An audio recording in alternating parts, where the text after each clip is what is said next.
Hello everyone, and welcome to video number 6 on Dante's Inferno.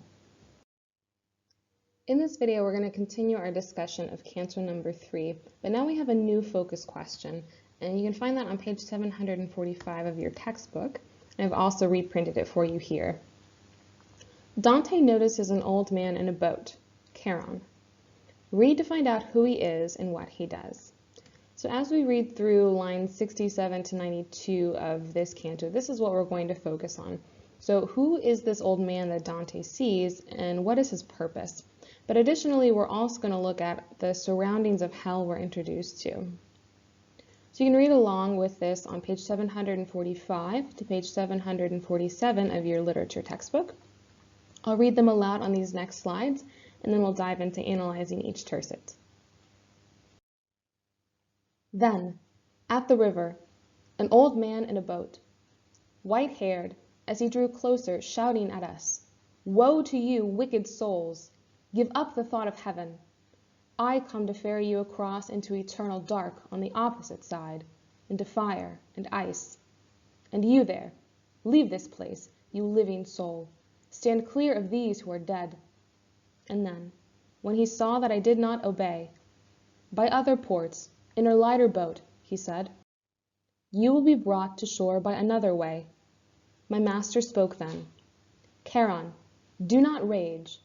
Thus is it willed where everything may be, simply if it is willed. Therefore, oblige, and ask no more." That silenced the grizzled jaws of the gray ferryman of the livid marsh, who had red wheels of flame about his eyes. But at his words, the forlorn and naked souls were changing color, cursing the human race, God and their parents. Teeth chattering in their skulls, they called curses on the seed, the place, the hour of their own begetting and their birth. With wails and tears they gathered on the evil shore that waits for all who don't fear God. There demon Charon beckons them with his eyes of fire. Crowded in a herd, they obey if he should summon, and he strikes at any laggards with his oar. Let's go ahead then and dive into these first set of tercets. And the first thing I notice is that Charon is described as being elderly. So physically, when I look at him, he is an older man with white hair, and these are the clues that let me know that he is old. We're going to get into, in our table discussion, why that's important to understand. But also, he's verbally abusive to the souls that come past him to get on his boat and to be ferried across that river Charon. He says to them, "Woe to you." And this is important because their very first journey into hell, so to speak, is going to be filled with woe. And additionally, you remember from our last video together that I talked to you about the river Charon and what it symbolizes in Greek and Roman mythology. And it's also known as the river of woe or sorrows. And he calls them wicked souls. So it's bad enough that they find themselves in hell, but Charon is never going to let them forget for a moment why they have landed up there. And we also see that he commands them to give up any thought of heaven. So we understand heaven being symbolized with righteousness and salvation. So Charon is telling these figures, forget ever getting to achieve salvation because of the choices you made on earth. So the first things that we need to understand in this tercet is that we have our beginning description of who Charon is. And one of the first things we see about him is that he takes pleasure in mocking the souls of the dead. Additionally, he also begins to describe the place around him, specifically what waits for them on the other side of the river Charon, this image of eternal darkness. So there is a complete lack of light, which is important because remember, constantly throughout the Inferno and really throughout the Divine Comedy, we symbolize light as being an extension of God's presence. So God's presence is completely lacking in even the beginning layers of hell. But also he says that it's composed of fire and ice. So we'll see that these different ways of torturing the dead, it's not typical in terms of our understanding of hell. Oftentimes when we think of hell, we think of something that's eternally on fire. But Dante is going to give us a different perspective on this. Speaking of Dante, Charon then turns his attention to him. He calls out to him, "You there." And this is interesting because Charon is going to notice immediately why something is off, right? Remember, his purpose is to ferry wicked souls across the river Acheron, and he's going to feel Dante's presence and know that he is not wanted there, he doesn't belong there. And we're going to find out in this next tercet why. So the first reason why we know that Dante doesn't belong there is Charon identifies him as a living soul, so only the dead are meant to pass this way. And shifting our attention to Dante just for a moment, we see here that he doesn't obey Charon. So this figure who he witnesses verbally abusing the dead, he chooses not to obey his command. And we might analyze that in a sense of, well, he views his only master and commander really as Virgil. So unless it comes from Virgil's lips, he chooses not to listen. But also, this could be a moment where Dante finally begins to set aside some of his fear, as Virgil commanded him to in the beginning of the Inferno. And then Charon is going to instruct Dante that by other ports, or these areas of entry, and in a lighter boat, you are meant to go. And we should think about what those two things mean. What other port might Charon be referring to? And we're going to look at what port are they at now.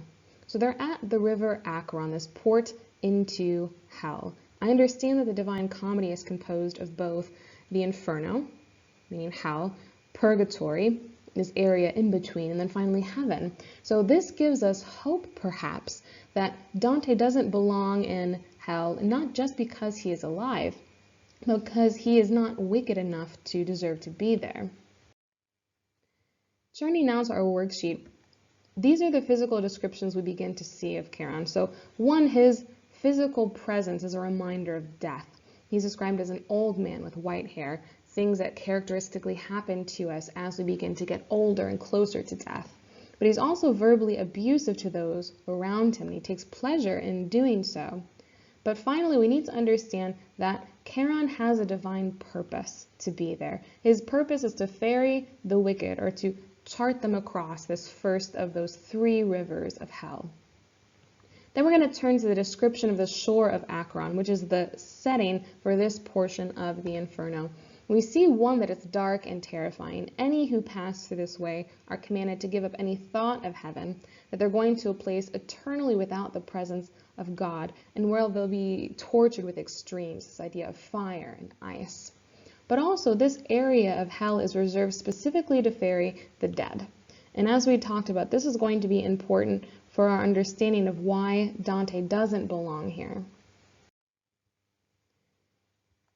And here we see Charon instructing Dante further about why he doesn't belong at this river. He is meant to be brought to shore by another way. And this is going to reference, perhaps, when we get to the end of the Divine Comedy, where we see Dante reunite with Beatrice, his courtly love, that she is going to be the one to bring him to the shore of the gates of heaven.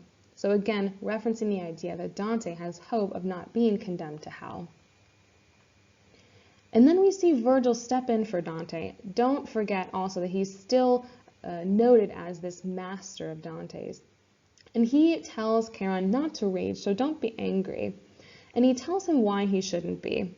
And Charon really has every right to be, because this is his domain. He's instructed to ferry the dead across into hell. So Dante doesn't belong there. What is he doing there? Virgil's now going to tell him why. Thus is it willed where everything may be, simply if it is willed. So what on earth does this mean? So when we say to will something, we mean to make it come into existence. For example, if I will myself to study, I'm going to put myself in an environment where I can make this happen. And so here Virgil is saying that these commands have come from a place where things come to be simply if they are desired to be. And this should be reflective of our discussion of Genesis and the creation story, that God willed and imagined certain things to be, and simply they were. So here Virgil is saying that their journey has been commanded from on high, from a supreme being God.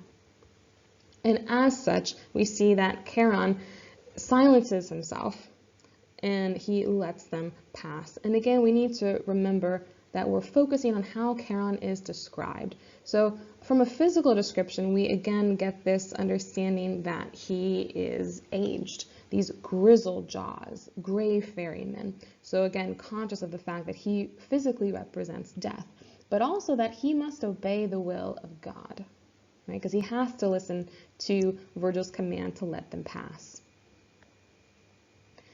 Then we come to further description about who Charon is in terms of the way that he looks. So we should be imagining someone not who's old and in a sense decaying, but these red wheels of flame about his eyes. So he's utterly terrifying. We shouldn't look at him as some kind elderly gentleman, right? And at his very words, these forlorn and naked souls, so people who are completely exposed and lacking hope, interestingly enough, they begin to change color. But not only this, they start to curse the human race, a race that they were once a part of. So we see that the description of Charon becomes more terrifying, and he's able to physically impact the souls who he charters across. So again, jumping back to our description of Charon, we know that he is powerful, that he causes change in the souls around him simply by speaking. But we also see that he is terrifying. We shouldn't ever think of him as someone who is demure or reserved, right? Jumping then to the shore of Acheron, we see that this is a place where all hope is abandoned, right? Again, referencing the inscription on the top of the gates of hell, abandon all hope ye who enter here. And we see this by the fact that the souls in front of Charon lose the remainder of their humanity, and as such, any possibility of salvation. They begin to curse their humanity. We also see, though, that the shore of Acheron is physically dark. It's described as this livid marsh, and livid here not meaning angry, but describing the color of the area, this bluish gray. Sometimes you'll get, if you've gotten a really bad bruise, for example, you'll see colors that are very dark and gruesome and disgusting. And this is the type of color that is attributed to the very shores of the river that leads them into hell. We also see that their cursing is not just reserved for human race, but they begin to curse God and their parents. And although this might make us think that they are fierce or ferocious, at the very same time, this very same verse, we see that their teeth are chattering in their skulls, the sign of fear. And by extension, they not only curse humanity and God and their parents, but the fact that they even exist, their own begetting and their birth. So they curse their own existence. And we're going to talk in a moment when we turn to the table about why this tercet in particular reflects that ironic nature of the torture that wicked souls are meant to endure. So thinking about why they are cursing those around them and themselves, and why they are driven to such a point of fear. And we see this fear continuing, right? This is a shore reserved for those who don't fear God. So they never chose to believe in him in life. And I want to make a distinction. It's not that they choose to do nothing. They willfully choose to deny God's existence. We also see more characterization of Charon. We see he's described as a demon, so one of these people resigned to working in hell. And again, a reminder that his eyes are made of fire. Then we come to the last two verses in this video, and we see that, again, not only is Charon verbally abusive, he is physically abusive as well. So as those wicked souls are being ferried into his boat, any who he sees lagging behind, he just takes up that oar and gives them a whack over the head. And you saw that in the picture of transitioning earlier in the slide to our discussion of Canto III. So here we see, again, that he's physically abusive, but also that he has great power. Whatever Charon says, these wicked souls are meant to obey. Turning then to our table, these last few points, we see a further description of Charon, that he is violent, powerful, and terrifying. All things that we have figured out through our reading of these verses, but that are just being reiterated for us here. And I want to jump back then to this ironic nature that we see in hell. And we see it even beginning right? You'll recall that we saw it with those who are forced to follow that white banner, those in the anti-Inferno, this waiting room of hell. And we continue to see it here on this first river that's going to be the threshold of physically entering into hell. And the souls who are here, the souls who are going on to Charon's boat, they're those who did not fear God in life. And now, ironically, they are paralyzed with fear and death. And we see that coming here in the terms of their teeth chattering. So it's not that they're cold. This is a physical response to the fear that they're feeling. We see it embodied that way.